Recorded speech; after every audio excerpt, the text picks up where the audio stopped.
இன்னைக்கு என்னோட குட்டி குட்டி மெமரிஸ் எல்லாம் நான் காட்ட போறேன். ஸ்கூல் டைம்ல யாரெல்லாம் கவர்மெண்ட் ஸ்கூல்ல படிச்சீங்க, தாவணி பாவாடை போட்டிருக்கீங்க, அதுலயே சுடி போட்டும் இருந்திருப்பீங்க. அதெல்லாம் யாருன்னு சொல்லி ஒரு கமெண்ட் பண்ணுங்க. இப்போலாம் ட்ரெஸ் பார்க்கறதுக்கு அவ்வளோ அழகா இருக்கு. நம்மளுக்கு அது கிடைக்கலையேன்னு ஒரு சின்ன வருத்தம் இருக்கு. ஸ்கூல் லைஃப் நாங்கள் ரொம்ப மிஸ் பண்றோம். இந்த பேரண்ட்ஸ் மீட்டிங் யுவனுக்கு பேரண்ட்ஸ் மீட்டிங் போயிட்டு வந்ததுக்கு அப்புறம் தான் இவ்வளோ ஃபீல். அவனுக்கெல்லாம் போனா ரொம்ப ஜாலியா மிஸ் எல்லாம் அவ்வளோ இதாக சொல்றாங்க. ஆனா நம்ம இதுக்கெல்லாம் பேரண்ட்ஸ் மீட்டிங் வந்தா வச்சுக்கோங்களேன் சொல்லுவாங்க, கண்ணை விட்டு போட்டுங்க, தோலை பளிச்சுன்னு உரிச்சு எடுத்துருங்க அப்படிம்பாங்க. உயிரை மட்டும் விட்டுருங்க அப்படிம்பாங்க. அப்பவே தெரிஞ்சுக்கலாம் நமக்கு சங்குதான் அப்படின்னு. என்ன சொன்னாலும் உங்க அம்மா என்ன சொல்லிட்டு போச்சு, என்ன சொல்லிட்டு போச்சுன்னு சொல்லி சொல்லி நம்மளை பேசி சாவடிச்சு அவ்வளோ கஷ்டப்பட்டிருக்கோம். நீங்க 12th என்ன குரூப்னு சொல்லுங்க. நான் வந்து ஸ்டாட்டு தான் எடுத்திருந்தேன். அவ்வளோலாம் படிக்க மாட்டேன், கொஞ்சம் தான் படிப்பேன். ரொம்ப என்ஜாய் பண்ணி சந்தோஷமா இருந்த தருணம். இப்பவும் ஸ்கூல் ஃப்ரெண்ட்ஸ் எல்லாம் பேசுவாங்க, நாங்களும் பேசுவோம். சந்தோஷமா இருக்கும். தேங்க்யூ. என்னோட ஃபோட்டோஸ் எல்லாம் வரப்போகுது பாருங்க.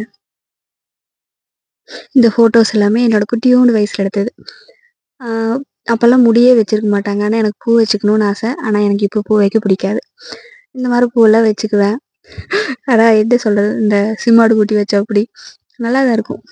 இந்த ஸ்லைடு வச்சுருக்கேன் பார்த்தீங்களா, ஃபஸ்ட்டு ஸ்டாண்டர்ட் அப்படி இருந்துச்சு பார்த்தீங்களா, அதுதான் நான் ஸ்கூல் டைமில் எடுத்தது. நான் ஃபஸ்ட்டு அப்போல்லாம் இதில் இருக்கிற ஃப்ரெண்ட்ஸ் எல்லாம் நிறையா பேர் இன்னும் என் கூட பேசுவாங்க. இவங்கெல்லாம் எங்கள் ஏரியா தான். நாங்கள் இந்த ஊஓ தொடக்கப்பள்ளியா அந்த ஸ்கூலில் படித்தோம். இது வந்து நான் 4th படிக்கிறப்ப எடுத்தது. அப்போல்லாம் முடி வளர்த்துறக்கு விட்டுட்டாங்க. இது 6th. எனக்கு நிறைய முடி இருக்கும், இப்போ முடியெல்லாம் கொட்டிடுச்சு. இது 7th ஃபோட்டோ. அப்போல்லாம் இந்த பாஸ்க்கு எடுப்பாங்களா அந்த ஃபோட்டோஸ் இது. அப்போல்லாம் அதிகமாக ஃபோட்டோஸ் எடுக்க மாட்டோம், சிரிக்கக்கூடாது. சாரெல்லாம் சொல்லுவாங்க சிரிச்சு நில்லுங்க அப்படிம்பாங்க. இதே டீச்சர்ஸ் எல்லாம் வந்தாங்கன்னா, எருமை மாடு அங்கே என்ன உனக்கு தெரியுது சிரிச்சிட்டு இருக்கிற அப்படிம்பாங்க. இது 8th ஃபோட்டோ. எல்லா இதுலேயும் பின்னாடி எழுதி வச்சுருப்பேன், ஏதோ மறந்துடுவேன் அப்படிங்கிறதுக்காக. இன்னும் வச்சுருக்கேன். இது 9th. என்னோட முடி யாருக்கெல்லாம் பிடிக்குன்னு சொல்லி ஒரு கமெண்ட் பண்ணுங்க. நிறைய முடி இருந்துச்சு. அதில் ஒரு சில மிஸ்ஸு தான் பயங்கரமாக திட்டுவாங்க, எதுக்கு சிரிச்சிட்டு இருக்கிற அப்படின்னு. இது வந்து 10th பப்ளிக் கப் எடுத்தது. இது வந்து 11th 12th அப்போல்லாம் சுடி கொடுத்துட்டாங்க. நாங்கள் ரொம்ப ஹாப்பியாக இருந்த தருணம். தேங்க்யூ.